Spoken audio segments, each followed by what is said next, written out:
Sri Advaita Gadadhara Shivasati Gaura Bhakta Vrinda Ki Jai. Sri Sri Radha Krishna Gopa Gopinath Sham Kund Radha Kund Giri Govardhan Ki Jai. Shri Vrindavan Dham Ki Jai. Sri Nagari Mayapur Dham Ki Jai. Sri Jagannath Puri Dham Ki Jai. Sri Mathura Dham Ki Jai. Sri Dwarka Dham Ki Jai. Ganga Mahi Ki Jai. Yamuna Mahi Ki Jai.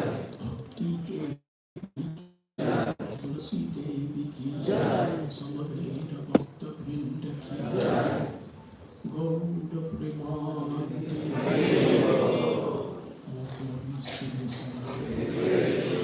All glories to the Ascended. All glories to the Ascended. All glories to Sri Guru and Sri Gaura.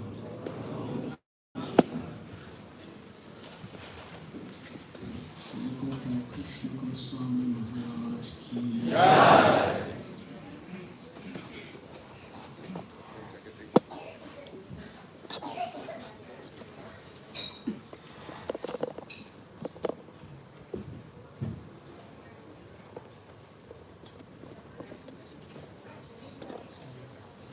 Om Namo Bhagavate Vasudevaya.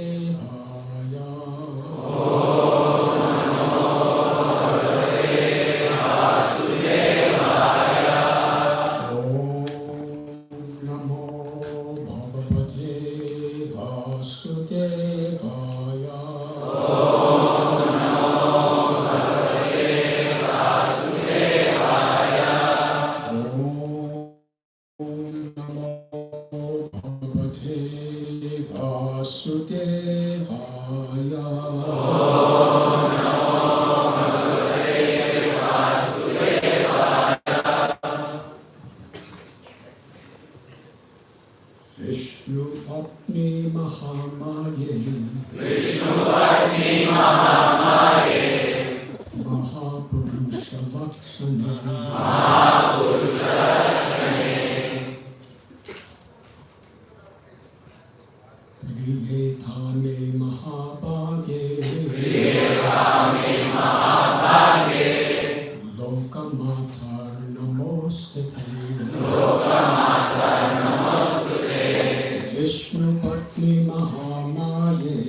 Maha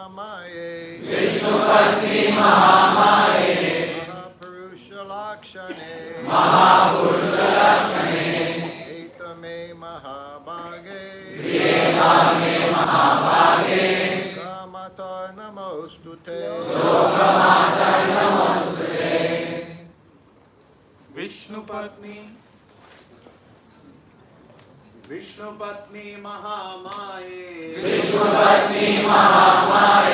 Mahapurusha Lakshane Dhame Mahabhage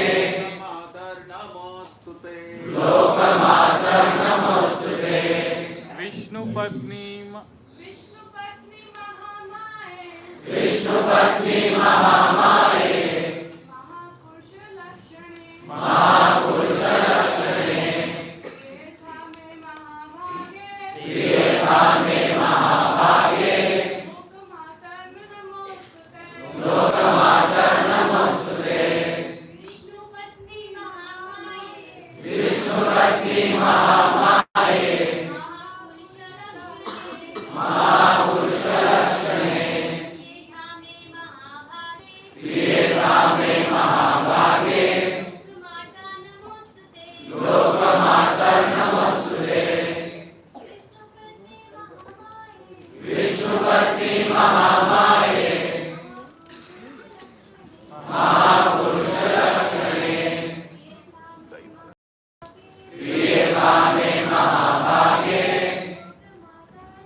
O wife of Lord Vishnu,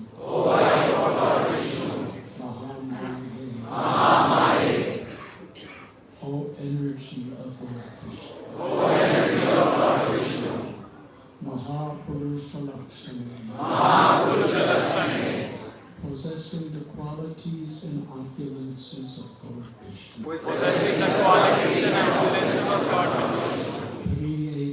Priyeta, kindly be pleased, may, upon me, Mahabhage, O goddess of fortune, Lokamata, O mother of the world, Namaha, obeisances, Astu, may there be, Te, unto you. After profusely offering obeisances unto Lord Vishnu, the devotee should offer respectful obeisances unto Mother Lakshmi, the goddess of fortune, and pray as follows. O wife of Lord Vishnu, O internal energy of Lord Vishnu, you are as good as Lord Vishnu himself, for you have all of his qualities and opulences. O goddess of fortune, please be kind to me. O mother of the entire world, I offer my respectful obeisances unto you. Purport by His Divine Grace, A.C. Bhaktivedanta Swami.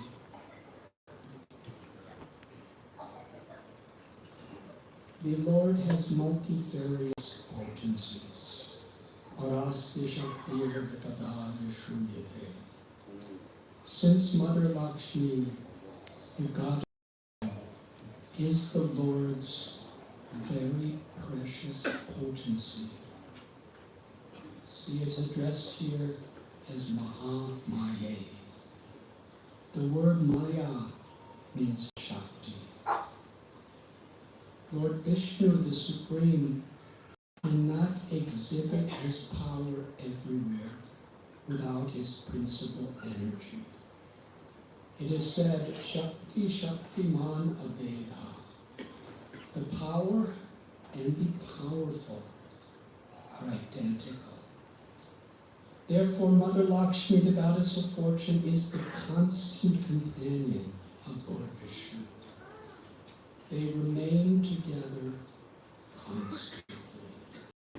One cannot keep Lakshmi in one's home without Lord Vishnu. To think that one can do is very dangerous. To keep Lakshmi or the riches of the Lord without the service of the Lord is always dangerous. For then Lakshmi becomes the illusory energy. With Lord Vishnu, however, Lakshmi is the spiritual energy.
Came as a very insignificant little pilgrim coming to Delhi to offer my worship and my love to His Holiness Gopal Krishna Swami Maharaj.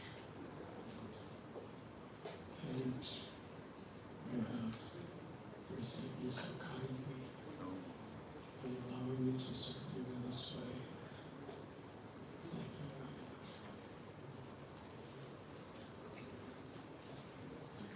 Yesterday, during this very historic and glorious Vyasa Puja of Sri Gopal Krishna Swami Maharaj,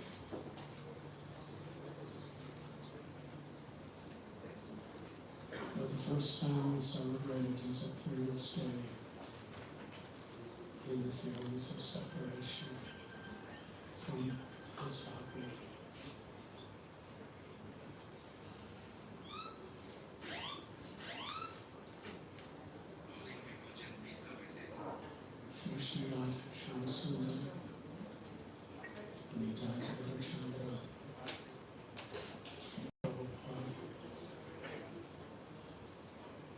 manifested their love and their compassion so perfectly through him to all of you. And as difficult as it is for us to comprehend or experience, part of the perfection of the plan of the divine grace that Krishna gives us through the spiritual master is the responsibility we have after he is taken from the world.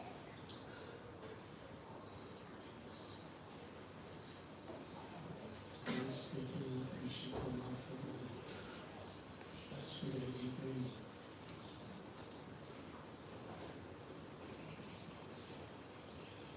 about our own experiences of when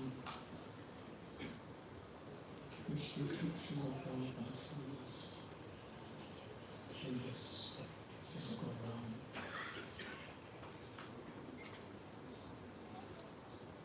When there are great challenges, leaders of the movement, and actually everyone on some level is a leader,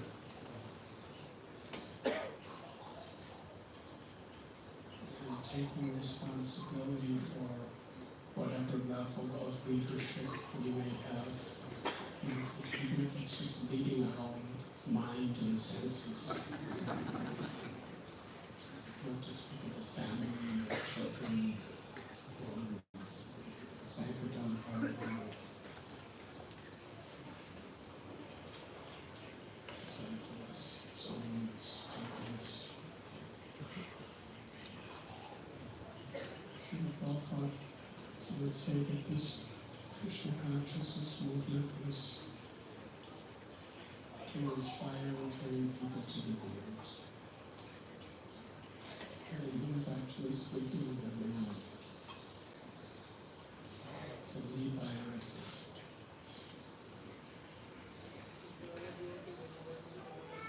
Anyone who is sincerely and earnestly following is a leader. And if we're trying to lead without following, then we're not, from a spiritual perspective, actually leaders.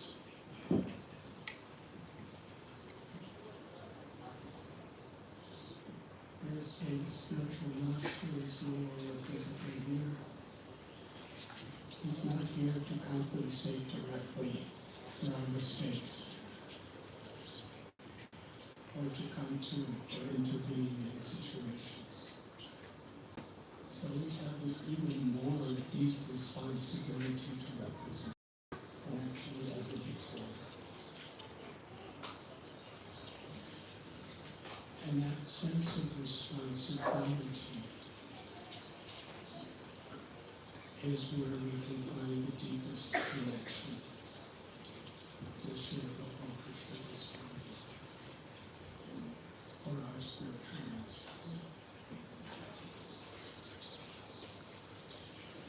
Srila Prabhupada had said that you make progress in Krishna consciousness according to how you accept responsibility.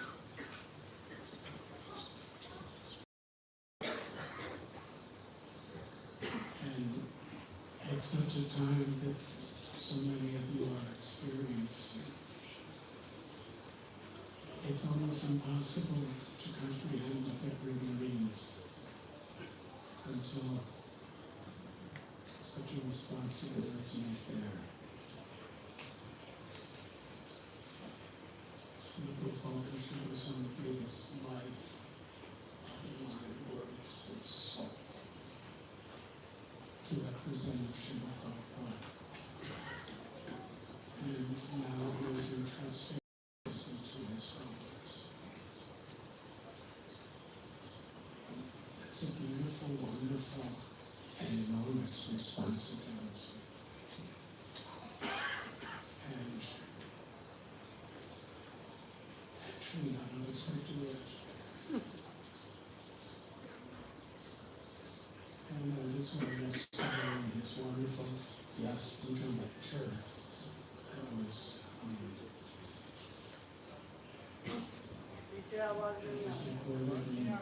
played for us.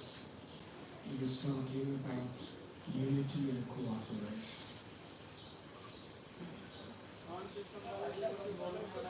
Mic को बंद करने में mic could be moved closer to you.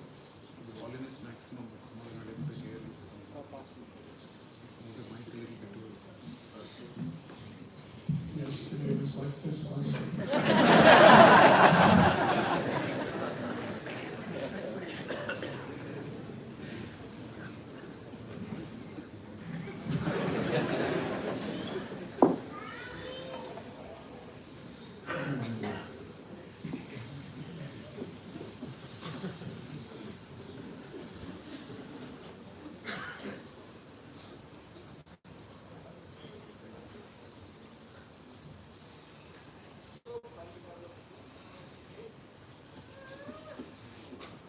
Yes, part of that responsibility, an inseparable part of that responsibility that Srila Gopal Krishna Goswami was pleading with all followers to accept, was to sincerely give our hearts to follow him, his teachings on behalf of Srila Prabhupada, and together as a community, as an inseparable part of the worldwide community of ISKCON, to preserve and expand the legacy that Srila Prabhupada entrusted to him, and Srila Prabhupada Krishna Goswami has so mercifully entrusted to us.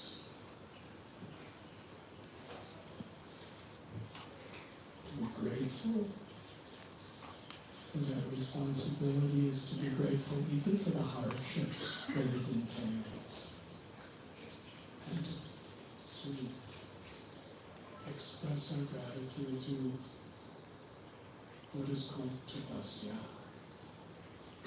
by remaining faithful, loyal, and enthusiastic. Thank you very much.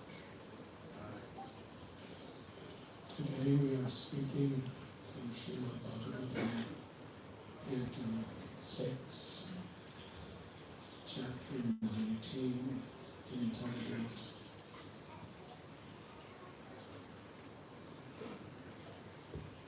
The Utsavana Ritualistic Ceremony.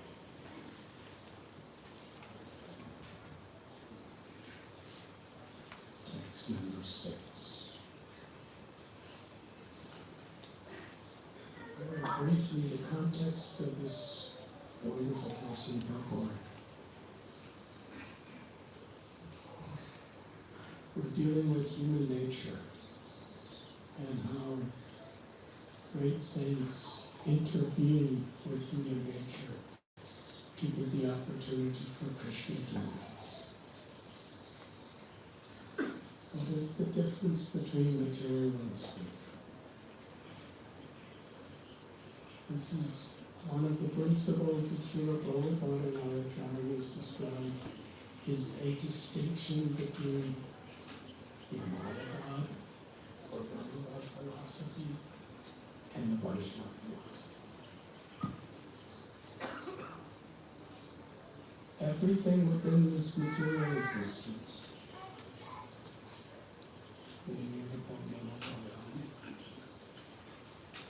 the 5 gross elements, the 3 subtle elements,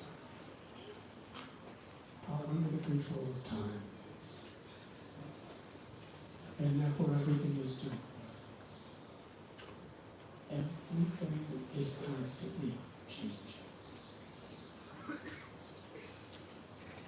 In the Bhagavad Gita, when Krishna tells, I am time, what is that? What an inconceivable reality. Everything within the entire creation of all universes is constantly changing. So subtle that it is impossible for the senses to see how at every moment we're in the process of dying. Cells are moving. sun is changing all the planets on the largest level and the smallest level. It's the subtlest and also the grossest of all experiences. We see destruction and devastation as a change, but actually things are changing. So what is the power of time? So all-pervading within this creation, everywhere. It's like if you really want to control something, even with the internet, we can only control people who are on the same channel as us. And to speak of my words, my actions, my thoughts. Within all the universes of the entire cosmic manifestation, time, from the atomic particle to the planetary systems, is always changing. And Krishna's a person. So ultimately, this time energy is not just some impersonal thing. The energy is emanating from and controlled by the energetic source, the Shakti, the Shakti. So everything is going to be taken away. Krishna tells, but beyond this external energy is the eternal soul, the Jiva, which is also an emanation from Krishna. The Tatashta Shakti is the Jiva's or Krishna's energy. So in this way, Aham Sarvasya Prabhavamukha Sarvam Pravartate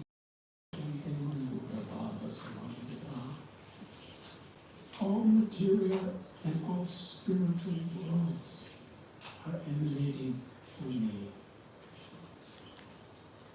This Krishna spoke. Here's the great Dhamma of Kurukshetra.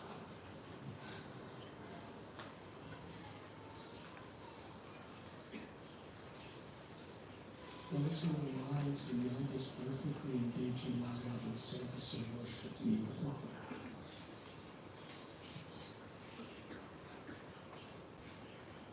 So when we understand this concept, everything is coming from Krishna, and Srila Prabhupada cites Parashar Shakti Vivadaya Shriyate. Krishna has many energies, and nothing exists outside of Krishna and his energies, in material or spiritual existence. And even when we try to become liberated from the control of all these energies, the idea of mukti is entering into the Brahma Jyoti, which is the rays emanating from Krishna's personal form. So everywhere is Krishna in that sense.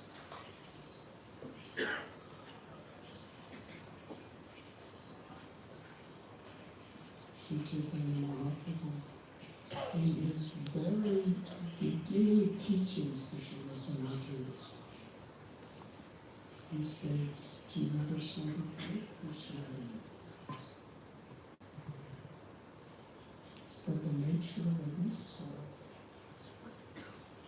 wherever there's the life, is we are eternally the servants of Krishna.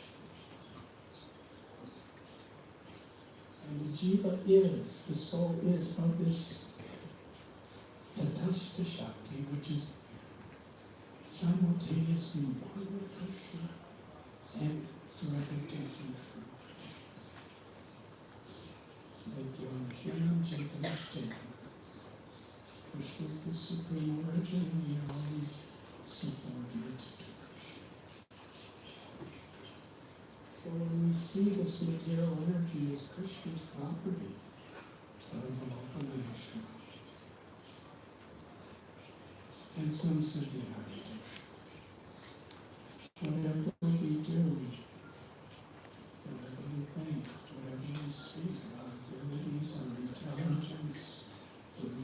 forces of creation, everything, its proper utilization is to be engaged in pleasing Krishna through devotional service.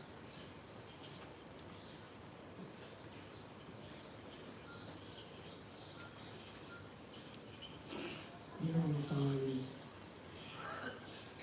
Kashyapa Muni. One wife is Aditi and the other is Aditi. A very variegated family. One of the children of Aditi is Indra. And Aditi, she gave birth to Hiranyakashipu and Hiranyaksha, among so many others. As we know, Hiranyakashipu and Hiranyaksha were the most exploitative, arrogant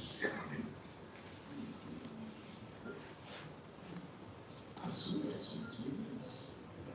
They were especially enemies of Indra, their cousin. And because of all the trouble they were causing, Krishna came as Varaha. He liberated Hiranyaksha. And as Lord Nagas in the cave, in the most dramatic way, he liberated Hiranyakashipu. Titi's the mother. And she knows what's going on, but still she has her motherly nature. And she's very broken-hearted. And my children are dead.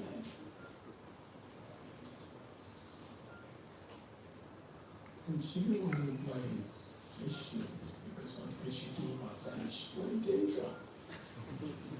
Because of you. So she requested Kashyapa Muni, who was a very great yogi and a very good devotee. Please fulfill my desire. And he saw she was very broken-hearted. He said, yes. She said, I want a son that will kill Indra.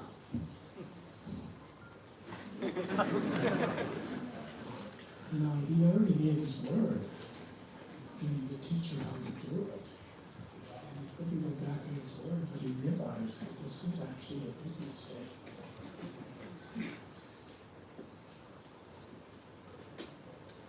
So he gave her this particular ritual, which is nothing but a ceremony of devotional service to Lord. Many intricate details in it of how to keep clean and all these different tapasyas, but it's all oriented toward worshiping Lord Vishnu.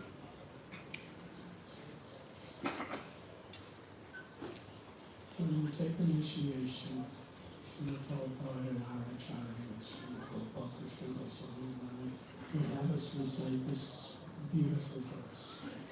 Om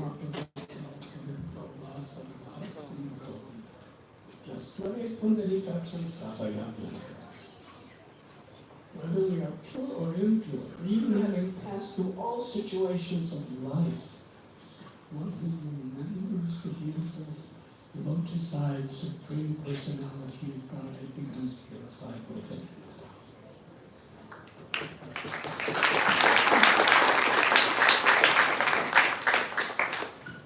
I was not expecting such a reaction.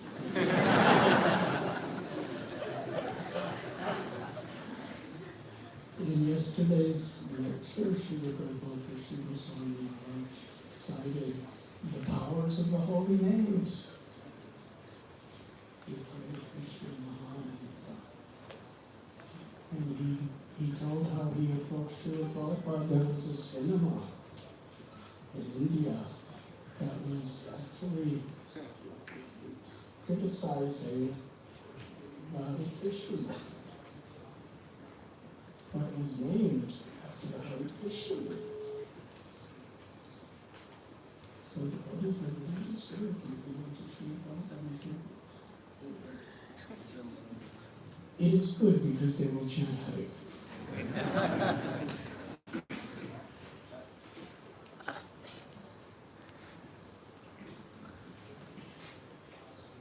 Krishna's all attractive. And his holy name is all attractive. When Sri Chaitanya Mahaprabhu established this Sankirtan movement in the public, he began in a very difficult situation of the Chanakazi's persecution. From Srila Sangam, it was all among the most intimate, loving associates in his Parishas. He brought it to the world outside. Established Nath's Harinam Sankirtan book distribution to profusely, publicly, and flood the world with Krishna's holy names, Krishna's holy message.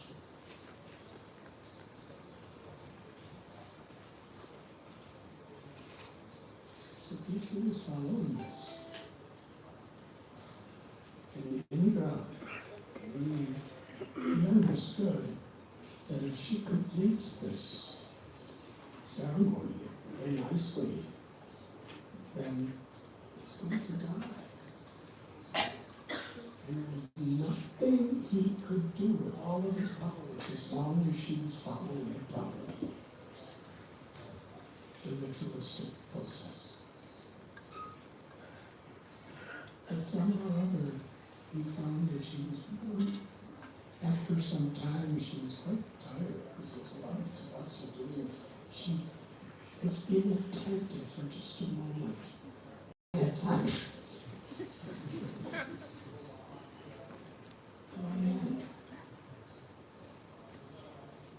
So please know, Maya's like that.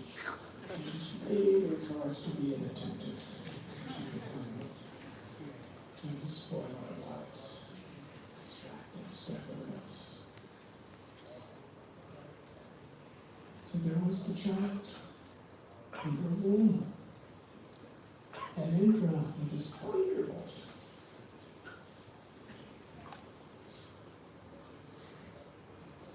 He cut the child into 7 pieces. But because this child was so much influenced by worship of Lord Vishnu and the grace of Lord Vishnu through that worship,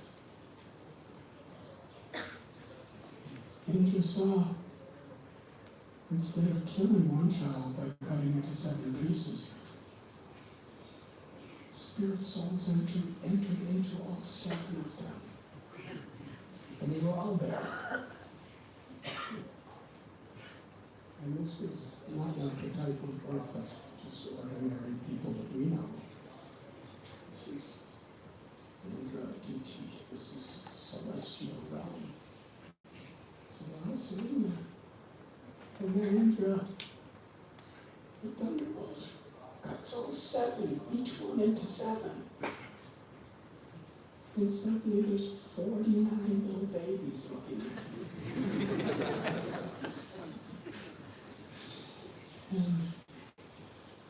And they come out because they're actually praying to Indra for mercy. They're saying, actually, you're our cousin brother. Please, why are you doing this to us?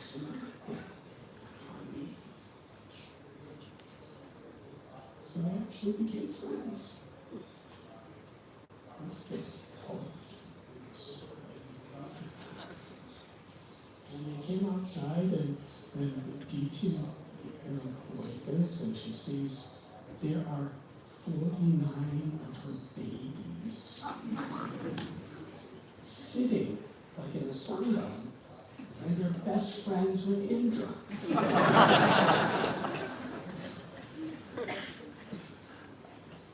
And because she was doing this yajna together for Vishnu.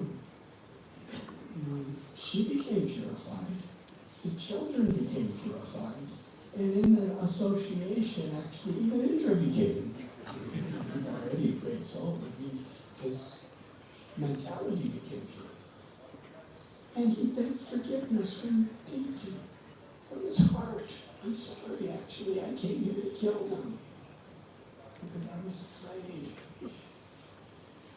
But because you worship Vishnu, I can't. Therefore, I beg forgiveness from you. Please know, there's no danger. I will not harm them. And now they're my friends, they're my brothers. I call them lords. And the children said, no, we asked permission to go with Indra to assist him. And Diti was very happy. She said, yes, Indra, you are like my son.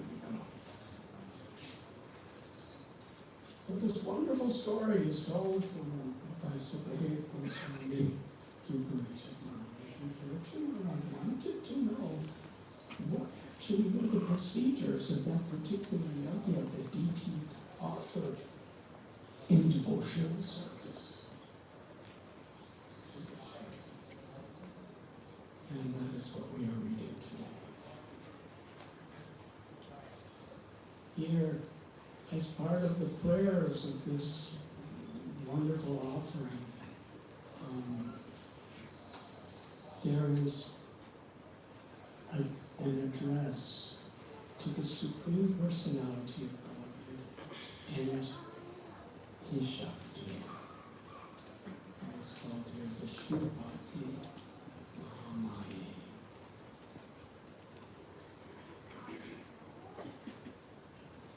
The goddess of fortune, Lakshmi.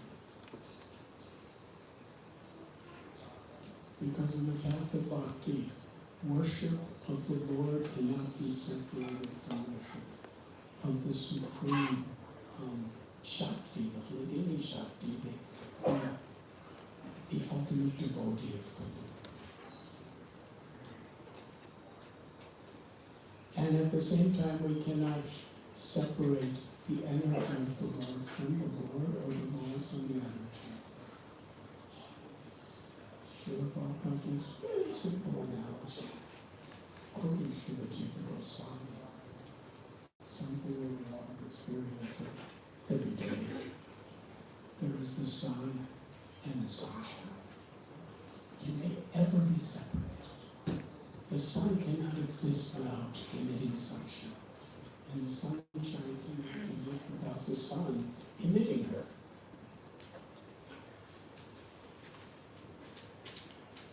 And the way we get the benefit of the sun is through the sunshine.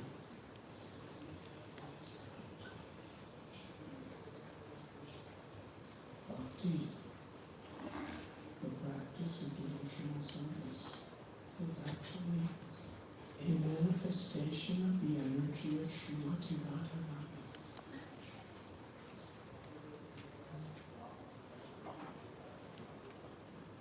Srila Prabhupada is describing this, and it is so practical and so essential. If this principle that is in this purport could just be understood in practice, there would be peace on earth.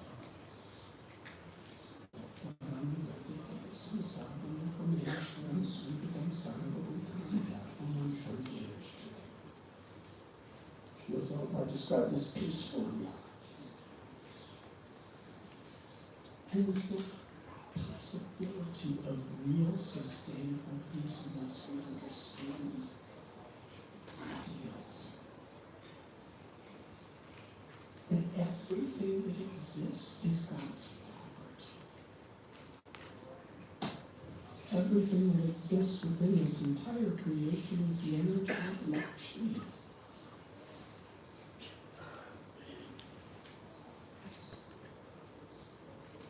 And therefore everything should be used for the pleasure and the service of the Lord.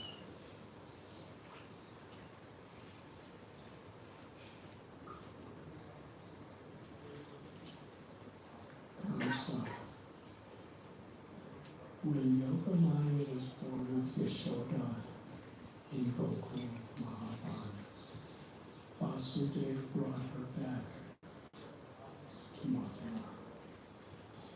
And when she came into the prison cell, she was Yogamaya, but when Kamsa entered, she became Mahamaya. And Yogamaya is accommodating the sweetest, most intimate, loving pastimes of Goloka Vrindavan. She was coming from Gokul. But that same energy, she can never be touched by materialistic people. She transforms. As soon as Kamsa looked at her, she became Mahamaya. When Kamsa went to kill her, he lifted her up. She's a little baby who's just born hours before. A girl. She slipped out of his hands and manifested in the air the form of Durga. Who was Sri Radharani, Lakshmi, Sita, who was manifesting as the external goddess of material energy. And she's not holding a lotus flower or a flower garland. She's holding all weapons, swords, clubs, bows and arrows. She's not dancing. She's sitting on a lion. Not just an ordinary lion. Even Kamsa was afraid. He understood this nothing. He was thinking my sister Devaki gave birth to Durga.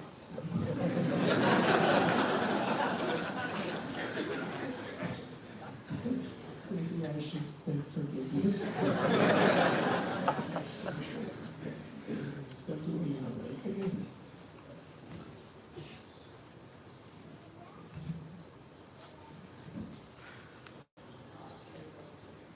Yes, we are fighting over what property is mine, what fame or recognition or prestige is mine.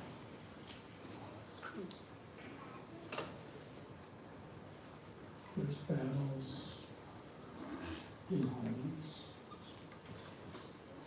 there's battles in communities, battles among castes, battles among races, battles among religions, battles among nations. And it all comes back to this simple basic principle. If you don't understand this, there is inevitable battles. And that is everything. It's Krishna's property. Nothing belongs to me. I've been entrusted for pleasing Krishna. And our scriptures go through such magnificent, graphic explanations of this principle. Ravana, how powerful he was. He took Sita for his own enjoyment. He separated her from Ram.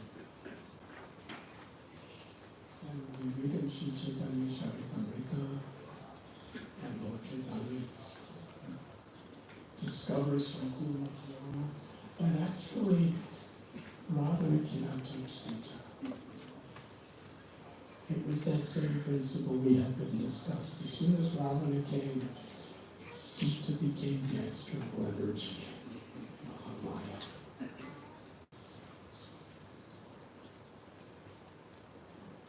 And just close by, that took place in Nasik, close to Mumbai, Panchavati, where Ravana kidnapped Sita. He wanted to enjoy the beauty of Ram's nature for himself.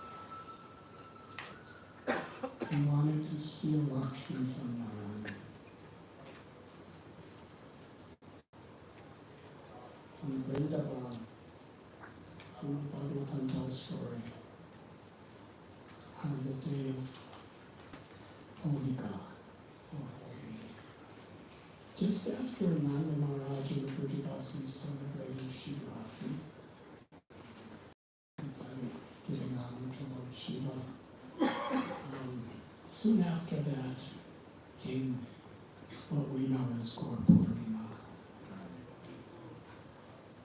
And Krishna, Balaram, were in forest, just took over a hill.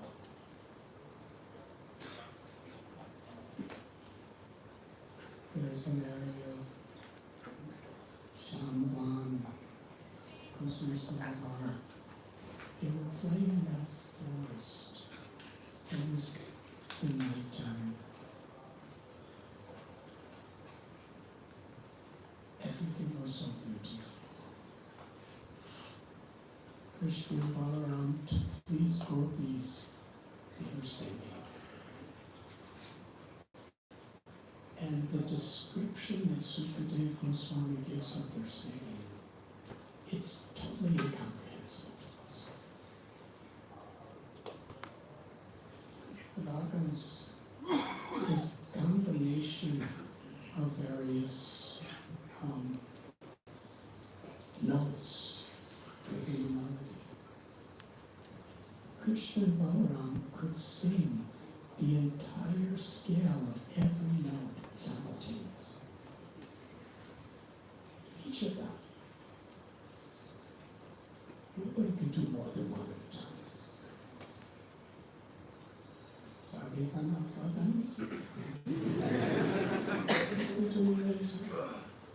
But Krishna was singing all of the ragas simultaneously, all the notes at every moment. And they were all in the absolute perfect harmony with one another. And so was Balaram. The sound of their voices, unimaginable when Krishna plays his flute in the moonlight. And now, that same potency, he's singing in the moonlight, both for the purpose of giving happiness to the gopis, his beloved devotees. And they were singing about the beauty of the moon, Purnima, the beauty of the stars, the sweetness of the blooming jasmines, and all the humming of the bees who were mad after the sweetness of the environment. Everything was just. And the gopis feeling Krishna's love. Could you imagine Krishna singing like this just for you? And dancing? Each gopis feeling like that. And they're reciprocating by singing the glories of Krishna. And Krishna's reciprocating by pleasing them more and more. So this was the atmosphere in this very, very confidential part of Govardhan that Krishna, Balaram, and gopis were celebrating. Now there was a servant of Kuvera. Kuvera is treasurer of the Devatas. So he has unbelievable amount of wealth by our perspective.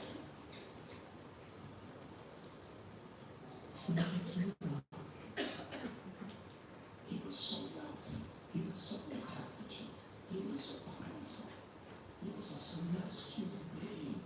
And he was extremely proud because he had a most precious, magnificent jewel that didn't even be calculated by value. And he proudly kept it in his crown.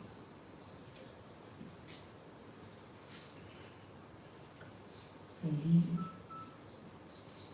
seeing the beauty of gopis and Sri Radharani, to enjoy them for himself. And he was so bewildered by his infatuation toward his own arrogance, his own ego, which was, in his own illusory way, it was justified by his incredible power and wealth.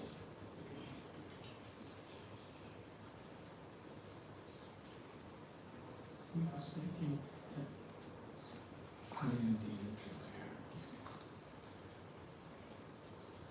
So right in front of Krishna Balaram, he picked up a stick and started shaking his stick to steal away the cookies and bring them in the northern direction. And a very, very powerful personality. And he's literally driving the gopis north, away from Krishna and Balaram. And the gopis are crying out, "Oh Krishna, oh Ram, help us, help us." Krishna and Balaram are watching this happen. They both picked up logs from the sal tree and attacked Shankachura. They were very angry. Sometimes in material life, when we see how situations unfold, we become sober. When he saw Krishna and Balaram coming to kill him, they looked so ferocious. They looked like time and death together. He realized,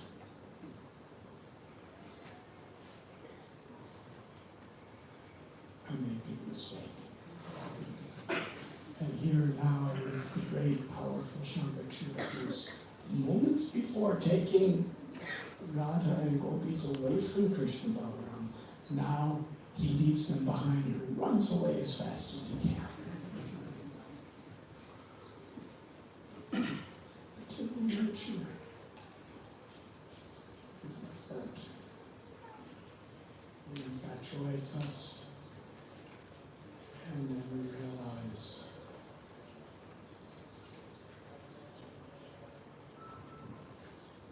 that actually material life is hopeless. So he ran away. And Balaram stayed back to take care of gopis because they were very tired and disturbed by this whole ordeal.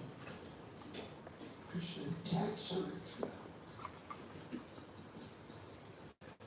He ran after him a long distance and caught up with him.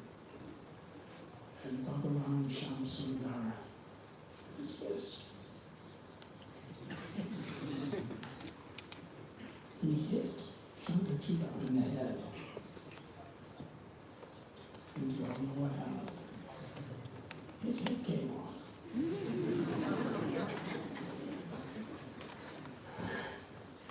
In other words, he was dead. And Krishna took that beautiful jewel and brought it back. And he came to the clearing of the forest of Vrindavan at Govardhan. And all the gopis were looking at Krishna's holding this precious heavenly jewel.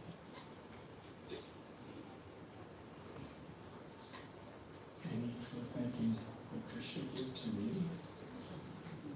And Krishna, wanting everybody to be very happy, he gave the jewel to Lord Balaram. And later on, Balaram, knowing Krishna's purpose, secretly gave that jewel to Srimati Radha.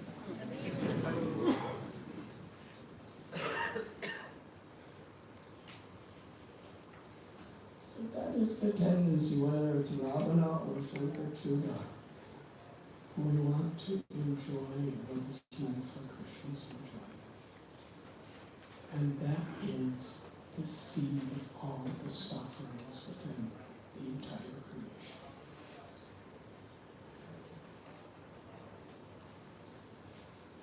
But to understand in the spirit of the servant of the servant.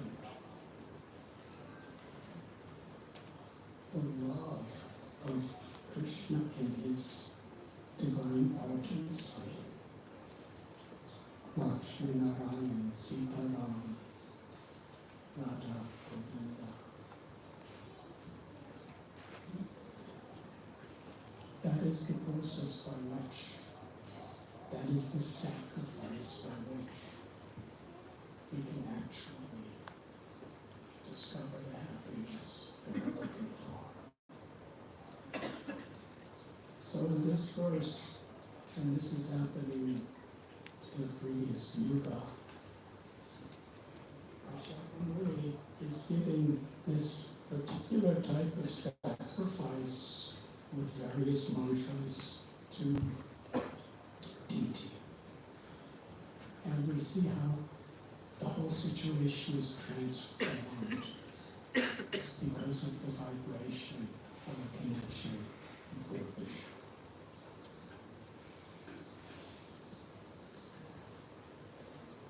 Srimad Bhagavatam describes those who have intelligence in this age of Kali. They will chant the holy names of the Lord, because this is the reality for this age of Kali. Kalerata Samidiraja Nasti Ekamahagu Kirtanadi Krishna Syanokta Sampaka. This age of Kali Yuga, which is the ocean of faults, there's one great benediction. And that one great benediction outweighs all of the faults in this oceanic place of complexities. That by simply, sincerely chanting the names of Hari, one can attain the supreme perfection. And Sri Chaitanya Mahaprabhu gave us this Mahamantra where we are so perfectly in harmony with this verse. We are honoring, worshiping, and chanting the names of Lord Vishnu and Lord Vishnu's consort.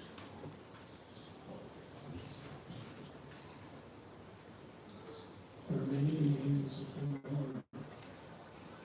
Sri Chaitanya Mahaprabhu has given us this Hare Krishna Mahamantra, which is worshiping of Radha and Krishna together. Hare Krishna, Krishna Krishna, Hare Hare, Hare Ram, Ram, Hare Hare. Lord Chaitanya Mahaprabhu instructed Nityananda Prabhu and Thakur Haridas to take this Hare Krishna mantra and give to everyone. That was the mood of Srila Prabhupada. That was the mood of Srila Gopal Krishna Goswami. And that is the mood we have been entrusted. I'm supposed to end, but I'm going to tell one more story.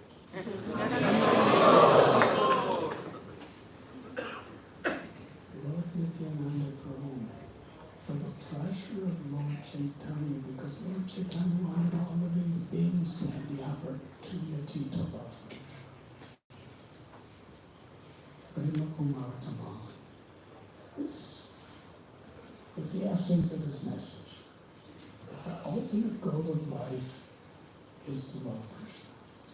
Purushartha Siddhamani, the goal of all goals, the crest jewel of all attainments, is to love Krishna. Namo Mahavaraya Krishna Prema.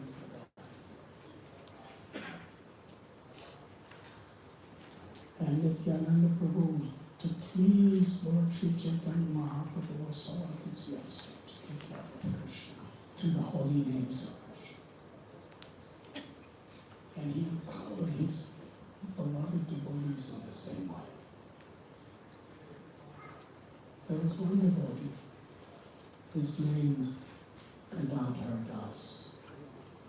Gadadhar Pandit is an incarnation of Srimati Radharani as Lord Chaitanya Mahaprabhu's constant loving, intimate associate. Hardas is the incarnation of the luster, the effulgence of Srimati Radha. Her love as it's radiating to the world. He was living in a village in Bengal. And in that village, there was a Qazi, a ruler, who was personification of envy and cruelty. He hated devotees. He violently hated any religion other than his own misconception of religion. He was so sinful, so cruel.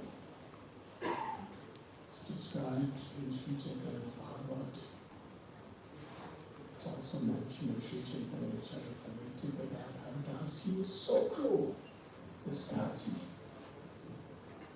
that if the air that touched his body touched anyone, they literally considered themselves to have lost all their spiritual qualifications.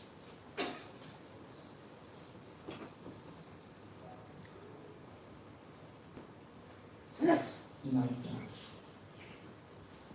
and Gadadhar Das runs right into the Qazi's house. He's a ruler. His ministers, his militaries. He runs right into Qazi's house, loudly chanting the holy names of Krishna. He was chanting, Hari, Hari, Hari, Hari. And the guards of the house, they couldn't believe what Gadadhar was doing. He wasn't big or strong, he was just a sadhu. He comes running in, Hari, Hari, Hari, Hari. And they're sitting there looking at him. Ordinarily, they would kill him immediately. They didn't know what to do. Because he was just so happy. He was so happy, and he was so spontaneous, and he was so totally fearless. In fact, he looked absolutely intoxicated by the holy names. So bewildered, they were just watching. And Gadadhar is loudly chanting Hari Hari, and then he cries out very loudly, "Oh, foolish rascal, Qazi." Immediately, you chant the name of Hari, or I will sever your head. This is bold preaching.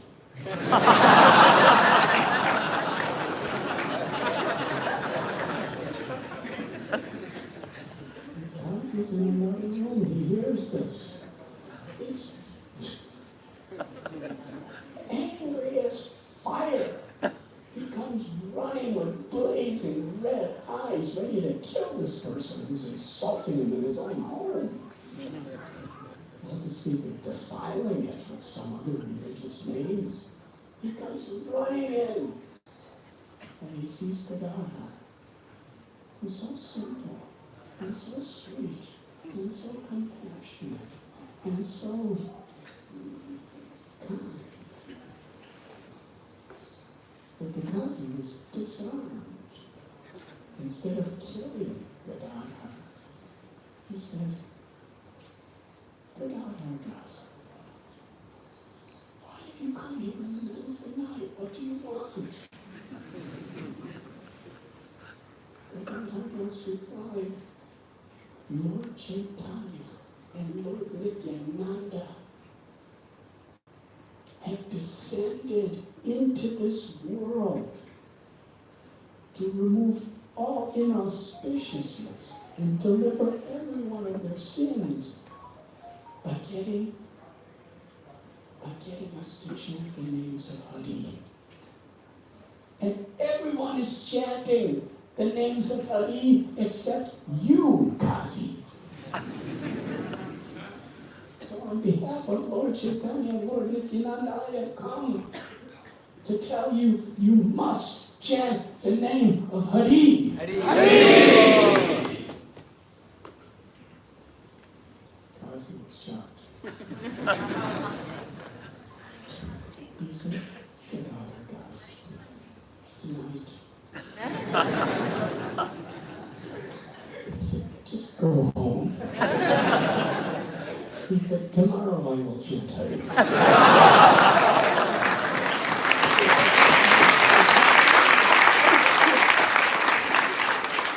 But Das was so happy.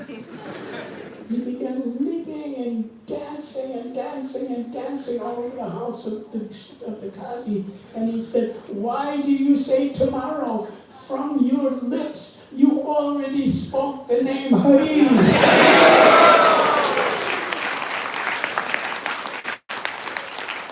That means all inauspiciousness is gone from your life. And the Kazi became a great devotee.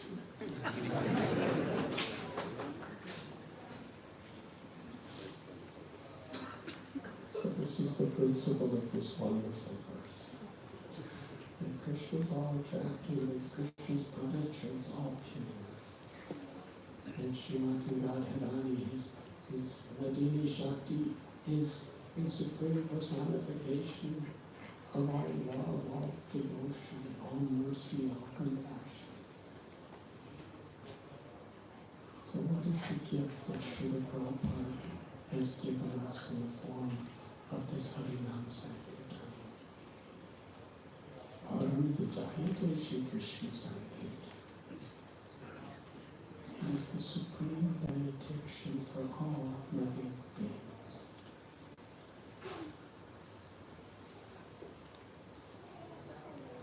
I've come to Delhi to honor His Holiness Sri Gopal Krishna Swami, who in so many historic and violent ways have shared through his love for Krishna, love for Prabhupada, and compassion to all of us, has given us a chance to be part of this Sankirtan, which can make enemies into loving friends, which can transform illusion into supreme reality.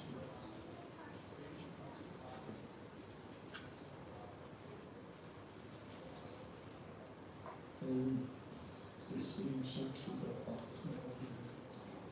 just remembering one of the attributes from this social attributes of Srila Gopal Krishna Goswami.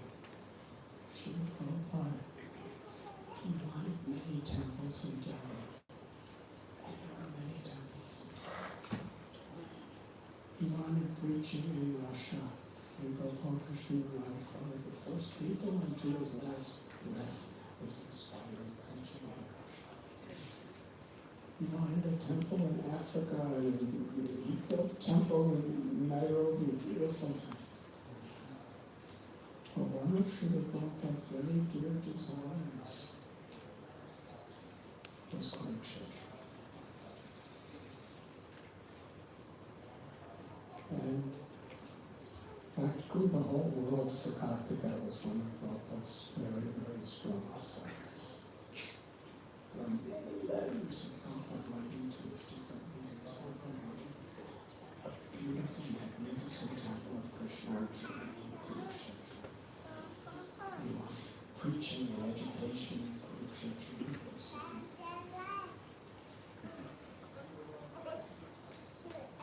And it's happening.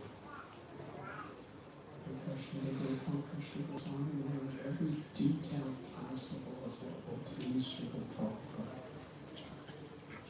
He gave his life to fulfill.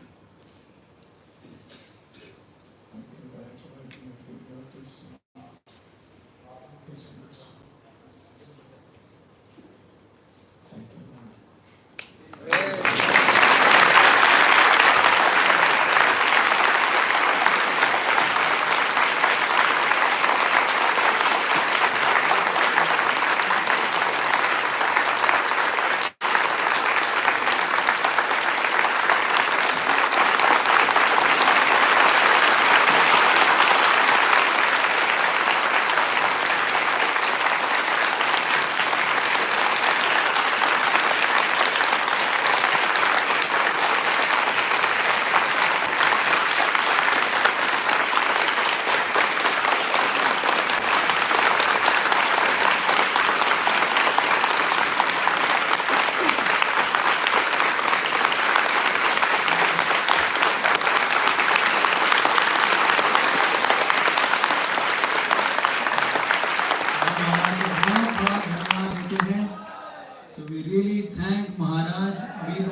Maharaj will not take questions. So we really thank from our heart that Maharaj has come here and spent so much time with us, and he has given such a nice, like amazing, insightful, as I said earlier, insightful. We were just immersed into the lecture. We could visualize what Maharaj was speaking. So we are very, very thankful for Maharaj for being here.